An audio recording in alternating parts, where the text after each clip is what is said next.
afternoon, my world of rogues. It's your girl, Erin Rogoff, coming at you with another booktube video. So the next few weeks will be very interesting and very fun because I also have a job interview coming up, and then I will also be spending a week with my grandparents on Long Island. So, hi Grandma, hi Grandpa, how are you?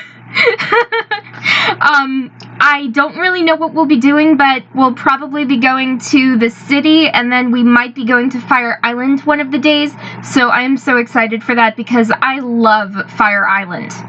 And anyway, I wanted to get in this booktube video because I won't be able to make as many videos in the next few weeks. So I will be reviewing And We Call It Love by Amanda Vink. This is Amanda Vink's debut novel, and it's poetry. It's amazing, by the way.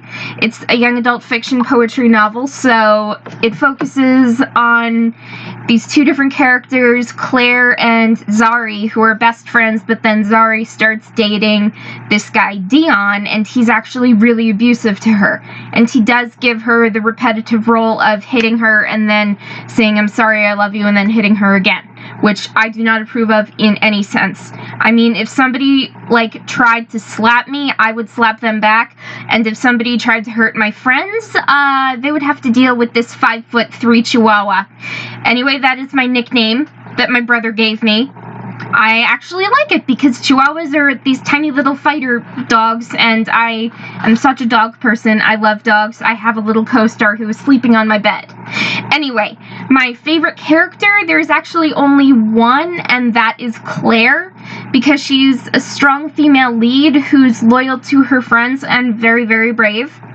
And then least favorite characters, I technically have 3 least favorite characters. Dion, because he's abusive and pulls the wool over everyone's eyes, and that is something my mom would say. And I hate the yo-yo effect. I hate you, I hit you, I'm sorry, I love you, I hate you, I hit you, and the process repeats. I hate that. And then I also dislike Zari's parents because they expect perfection from her, and they want her to live how they want her to live. They suffocate her, control her, and I pretty much have nothing good to say about them, negating the end of the novel. I'm not going to spoil that for you. I only have one favorite scene, and that is where Claire and her technical boyfriend Wilson wrote the song And We Call It Love for Zari.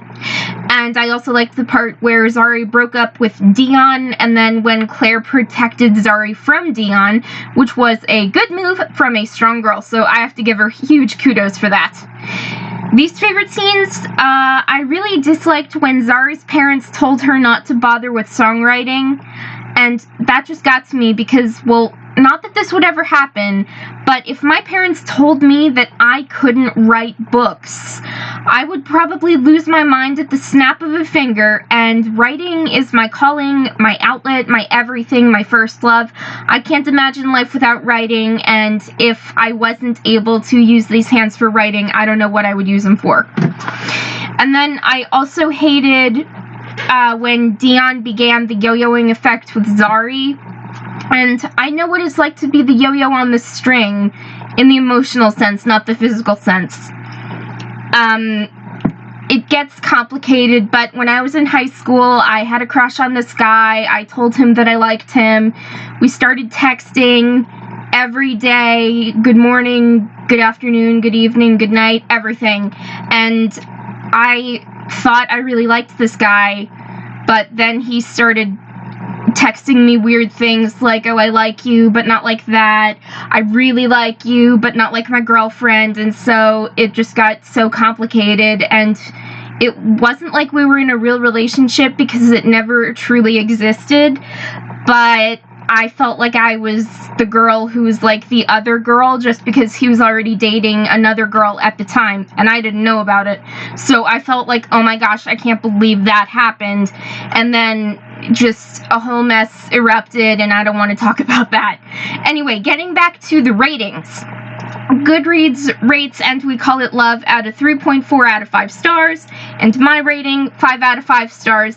This is just another poetry book that really spoke to me, and that means a lot to me, just because I know the yo-yo effect so well and so sadly. For a final footnote, I recommend this book to anyone who's entering the dating field or who's been in an abusive relationship, because this book isn't just a poetic narrative of two girls.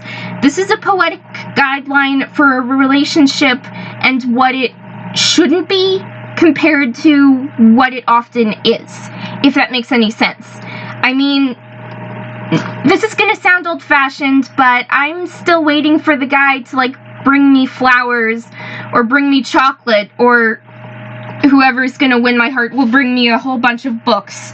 But anyway, just a lot of these relationships are like, oh, you are a female dog, and like in the rap videos and everything, there's always like, you treat your girl horribly and then she'll love you. No, that's not the way it is, or not the way it's supposed to be. You should have mutual respect, and I don't understand why a lot of relationships aren't like that anymore. So anyway, that is it for today. I, again, highly recommend And We Call It Love by Amanda Vink. So if you like this video, give me a thumbs up below and subscribe to my booktube channel to get more videos like this.